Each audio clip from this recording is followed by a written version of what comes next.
As dificuldades, incertezas e todo o sofrimento que todo mundo está passando por conta do coronavírus já é de conhecimento de todos e eu espero que todos fiquem firmes aí.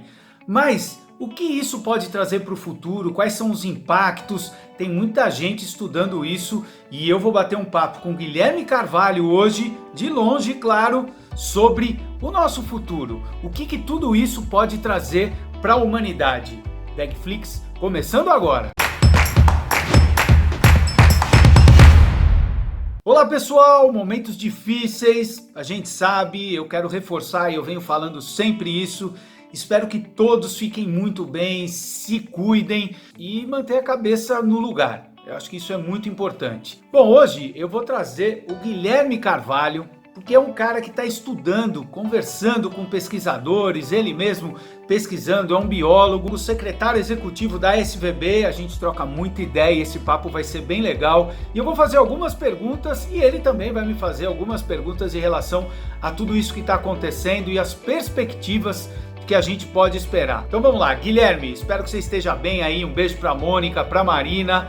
E vamos direto para esse nosso assunto. Primeira coisa que eu quero te perguntar. A gente tem situações óbvias, ruins que estão acontecendo, mas outras que muita gente às vezes nem está percebendo. E também a gente pode ter algumas mudanças que podem trazer benefícios, algumas coisas que a gente pode tirar de bom nisso tudo. Você poderia destacar o que você vê, como você vê isso diante de toda essa situação que a gente está vivendo? E aí, boss, beleza? Pô, vou chamar de boss, né? Não vou fingir aqui que eu chamo de Ricardo Laurino, né? Todo mundo que trabalha junto com o Ricardo sabe que ele é o Big Boss, né? Obrigado pela pergunta, obrigado pelo convite. Pois é, acho que tem algumas mudanças importantes para melhor, né? Coisas que a gente vai tirar de bom dessa pandemia. Algumas em escala mais global, geopolítica, né? Como, por exemplo, o potencial de maior cooperação entre os países, e estratégias globais de saúde pública, enfim, várias coisas em termos de cooperação internacional, que tem sido falado muito pelo Yuval Noah Harari, né, o autor do livro Sapiens, que é vegano, né, inclusive, respeitado como uma das maiores cabeças, né, maiores pensadores da atualidade. Claro que muita gente também tem aspectos pessoais, né, coisas pessoais, afetivas, que as pessoas vão tirar de bom, as pessoas estão se voltando mais para as suas famílias, as pessoas estão cultivando mais seus laços afetivos em geral, as pessoas estão cozinhando mais, né, tem todas essas coisas, mas acho que, de um ponto de vista mais de consciência, eu espero que nós tenhamos muito mais humildade perante o mundo, né, como seres humanos, de não achar que somos onipotentes, né, capazes de tudo e que, né, temos essa superioridade sobre todo o resto do planeta. Nós somos apenas uma parte, nós somos apenas uma espécie desse planeta e precisamos ter essa humildade de que a gente não pode fazer o que a gente quiser com o meio ambiente, com as florestas, com os oceanos, com a atmosfera, com os animais. Eu espero que a gente saia dessa situação com muito mais humildade. Tudo que foi preciso foi um micro-organismo nanométrico em questão de dias ou semanas para botar toda essa crença por terra, né? E acho que então é uma oportunidade única, um chamado para a gente despertar para isso. Eu espero que a gente saia disso muito mais humilde como pessoas, como civilização. E eu li um tweet esses dias também que eu gostei muito, que falava que se você não sair dessa crise com uma nova habilidade, um novo projeto começando, e mais conhecimento, não nos faltava tempo, nos faltava disciplina. Então, realmente, acho que nós temos uma oportunidade, todos nós, de crescer como ser humano, né? Seja com habilidade, projetos, conhecimento, e também todos trabalhando muito a sua saúde mental nesse momento, né? Que também é um outro desafio importante que se impôs.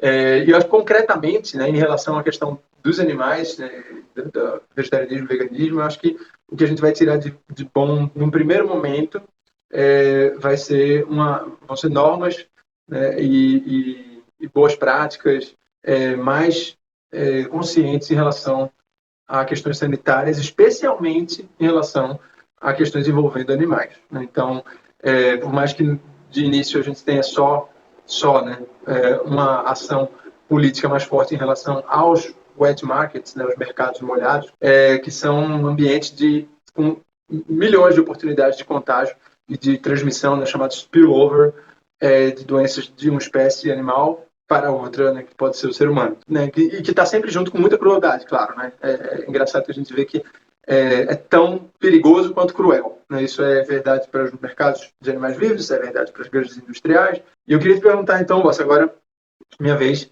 se você acha que, diante de toda essa tomada de consciência, né, ou não, né, que a humanidade está tendo, todo esse choque, essa sacudida, se você acha que realmente as pessoas vão mudar a sua alimentação. É legal que você tenha me perguntado isso sobre alimentação, porque muita gente está me perguntando, né? Eu acho que sim, há uma possibilidade das pessoas repensarem. Isso já estava acontecendo, né? A gente já via um movimento na sociedade de pessoas se questionando cada vez maior sobre o que colocam no prato. E eu acho que com todos esses acontecimentos e a gente mostrando a relação, não talvez não direta específica desse caso, mas de relatórios, por exemplo, como a gente já vem citando, né, da ONU, que em 2013 já apontava a exploração, a produção de animais, toda essa forma da gente lidar com os animais, que boa parte dela vem para o prato, como realmente práticas humanas de risco que a gente desenvolveu ao longo do tempo. Então, eu acho que sim, isso vai surgir. Não tenho certeza se de uma forma tão abrupta, tão forte, mas com certeza ela vai reforçar esse movimento que a gente já vinha percebendo acontecer no nosso dia a dia antes desse coronavírus chegar e mexer com todas as bases da nossa sociedade. Guilherme, minha segunda pergunta. A gente está falando sobre essa relação do consumo, da produção de animais, mas o Covid-19 não veio de granjas industriais. Mesmo assim, qual a lição que a gente pode tirar disso tudo? O Covid-19 não veio de granjas industriais, ao que se sabe até o momento, mas veio, você vê que em qualquer caso, na grande maioria dos casos, né, 3/4 das doenças que acometem os seres humanos têm origem zoonótica e, de algum modo, tem a ver com a relação inadequada que nós temos com esses animais, seja invadindo seu habitat, caçando o animal, seja comprando animal no mercado, naqueles mercados sangrentos, seja confinando animais em granjas. Então, nesse caso, parece não ter vindo de um animal domesticado, né? Mas os animais, as granjas industriais são sabidamente, por todas as autoridades sanitárias do mundo, são grandes pontos de risco, grandes pontos de potencial origem de novas doenças emergentes infecciosas, novas influenzas, novas formas de influenza que têm potencial pandêmico. Eu recomendo muito, eu sou biólogo, mas recomendo muito a leitura do livro Pandemias, Saúde Global e Escolhas Pessoais, da Cíntia Schuch-Paim e do Vladimir Alonso. A Cíntia é, inclusive, coordenadora científica da Sociedade Vegetariana Brasileira e tem um trabalho fabuloso na área de saúde pública, uma carreira científica brilhante na área de saúde pública, assim como o Vladimir. E é um livro que traz muita luz sobre tudo isso, né? Então, desta vez, pode não ter sido numa granja industrial, mas a gente já teve, né, a gripe aviária, já teve outros momentos de doenças que sim tiveram relação com as granjas industriais, né, as factory farms, né, praticamente fábricas de confinamento intensivo, e poderemos ter brevemente ou no futuro relativamente próximo, no futuro distante, se tivermos sorte, outras pandemias que sim terão origem nessas granjas. Então, neste exato momento, enquanto nós estamos falando, existem surtos de gripe aviária acontecendo em granjas industriais de frangos em vários lugares do mundo. Então, existe um acompanhamento feito, né, diariamente, semanalmente, por autoridades sanitárias para rastrear esse tipo de coisa, para tentar conter, né, antes que se torne algo de transmissão de humano para humano, né? Então, são doenças que estão na comunidade de outras espécies, né, não estão na comunidade humana, mas cujo risco de spillover, né, transmitir para outra espécie, que pode ser, no caso, a espécie humana, permanente, né, diante da situação que a gente põe esses animais altamente confinados, com imunidade baixa, tomando antibiótico todos os dias, né, não só para tratar doenças, mas todos os dias para evitar a doença e para promover crescimento, sem poder se mexer, aglomerados colados um no outro. Então, é aquela coisa, é tão cruel quanto perigoso. É difícil dizer, é mais perigoso ou mais cruel? Eu nem sei, que é absurdamente cruel e é absurdamente perigoso também, né? Se a gente mudar essa realidade, nós temos ao mesmo tempo ser pessoas melhores, né, e agir com muito mais compaixão e promover o bem de animais, e ao mesmo tempo também salvar a nossa própria pele, porque os riscos são imensos que estão em jogo. E um fenômeno que acontece quando a gente está lidando com uma situação desse grau de emergência, né, situação de calamidade pública em tantos países, com tantas consequências, situações de emergência requerem reações de emergência. O que a gente não pode deixar de perder a oportunidade, né, não pode perder a oportunidade, é de ver o quanto isso também é uma oportunidade da gente avaliar as causas estruturais. Né? Porque emergências têm essa característica, né, de esvaziar o debate sobre causas estruturais, porque ocupa todo o espaço da sala, vamos dizer assim, todo o espaço da discussão com as reações emergenciais, o que precisa ser feito de imediato. Mas a gente não pode deixar de pensar nas causas estruturais. As causas estruturais desta pandemia, como de outras que já tivemos no passado, como das que teremos no futuro, não é questão de se teremos, é questão de quando teremos, estão diretamente relacionadas à forma perturbada, violenta, inadequada e irresponsável pela qual nós lidamos com os animais nesse mundo. E ninguém pode, em sã consciência, né, responsavelmente, minimizar a gravidade da situação que a gente está vivendo. É o que eu tenho dito para as pessoas. Poxa, se o Cascão lavou a mão e a Rainha Elizabeth fez seu 5º pronunciamento em 70 anos de reinado, é porque o negócio é sério mesmo. Então, agora minha pergunta para você, boss, é o seguinte: as pessoas sempre procuram culpados, né, para as coisas, em tudo, né, coisa humana de procurar culpados. Às vezes péssima, né? Mas é claro que a gente tem que buscar a origem dos problemas. Mas nesse caso, muita gente está falando sobre a culpa da China, né? Está apontando a China, porque o governo chinês, porque a população chinesa, porque as práticas lá na China. Enfim, queria saber o que você acha disso. Bom que você perguntou, Guilherme, porque realmente, né, essa é uma tendência que a gente tem de eleger vilões. Agora eu vejo algumas pessoas, mais do que devia, né? Aliás, eu acho que não deviam nenhuma, mas pessoas falando que chineses, asiáticos, tal, são os culpados dessa crise e dessa doença. E na verdade, se a gente der um passo ou meio passo atrás, a gente vai perceber que essa situação ela acontece no mundo inteiro. A gente tem condições para que um vírus desse, ou mesmo superbactérias que estão sendo desenvolvidas em modelos industriais de produção de animal, elas estão aí no mundo inteiro. E a base disso é a nossa relação com os animais, que é uma herança cultural que em todo o mundo a gente tem que trabalhar para mudar. E além do mais, tirando do ambiente da questão animal, relação animal, eu particularmente acho que uma das piores coisas que a gente tem é fazer essa divisão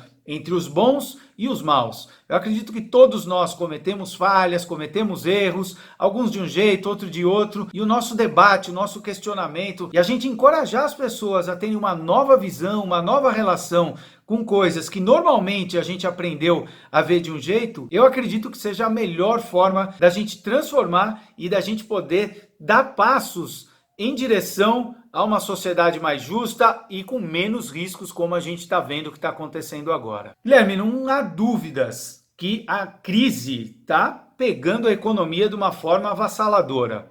Mas diante disso tudo, há caminhos, há mercados, há escolhas que de repente podem ser beneficiadas e terem um avanço, terem um crescimento, principalmente quando as coisas derem uma acalmada? O que você acha disso? Bom, é difícil pra caramba falar sobre o que sobe e o que desce, né, ao término dessa crise, o que vai crescer, o que vai se enfraquecer, no que diz respeito a vegetarianismo, veganismo, né, alimentação, enfim.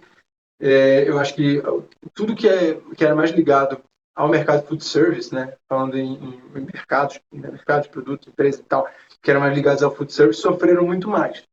Então, as próprias empresas de food service, redes de restaurantes, nós do POP, né, do meu restaurante, tivemos uma série de condições que nos favoreceram, nos possibilitaram nos sentir menos, como, por exemplo, o preço baixo, né, e continuar conseguindo servir comida vegana nesse momento, que eu acho que é mais importante do que nunca a gente ter comida vegana na mesa, barata, mas pessoas que, por exemplo, indústrias que fornecem para food service, fornecem hambúrgueres veganos para food service. Lá nos Estados Unidos, por exemplo, o Impossible Burger, né, que é muito mais voltado para food service do que para o varejo, nos supermercados e tal.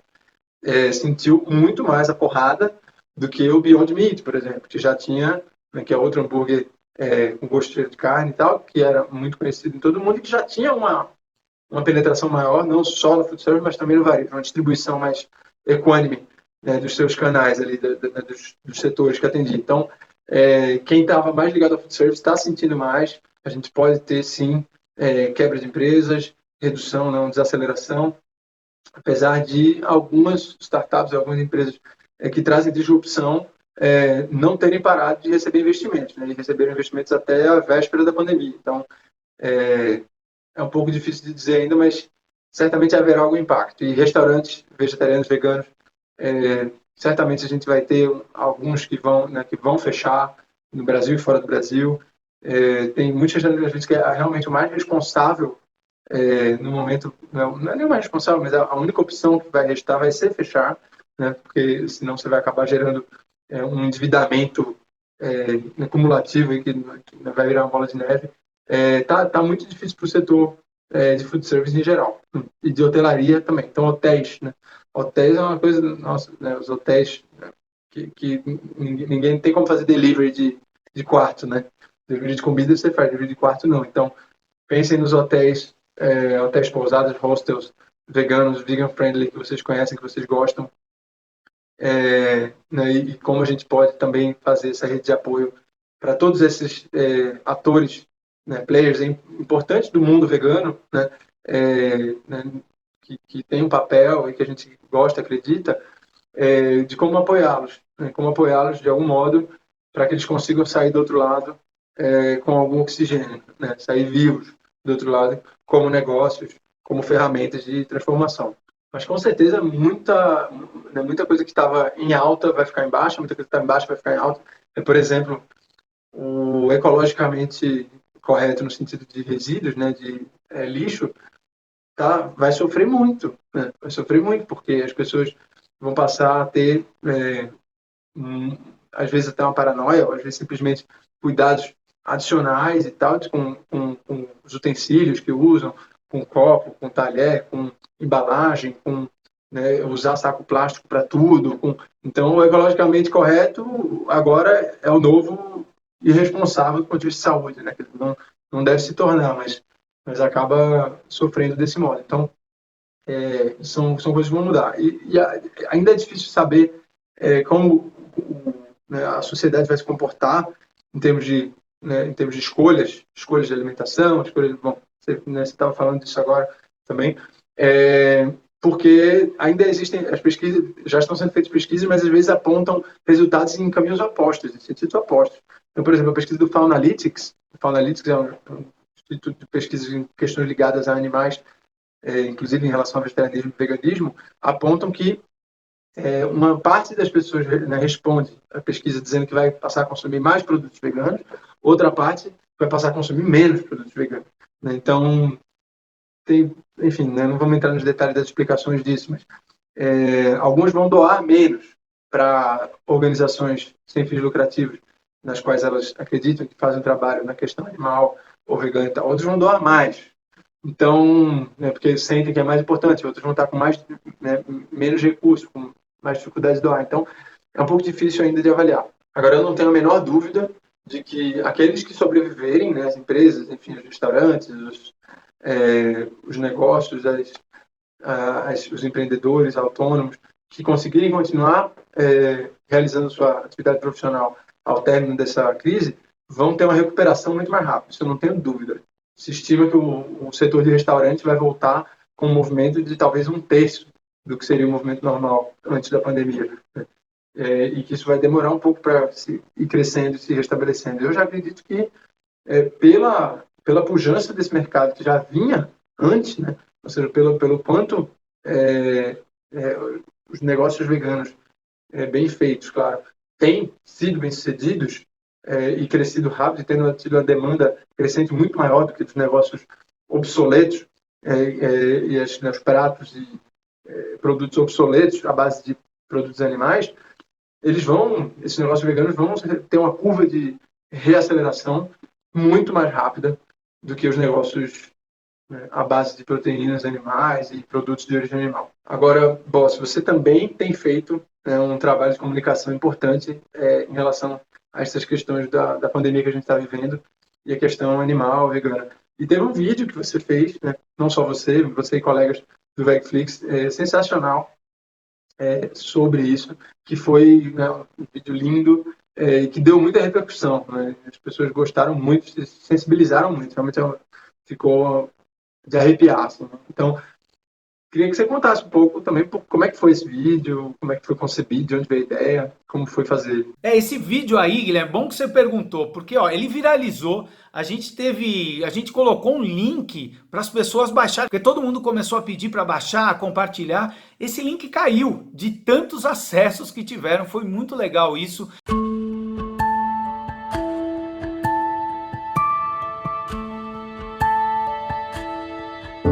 Deixe-os correr. Deixe-os brincar.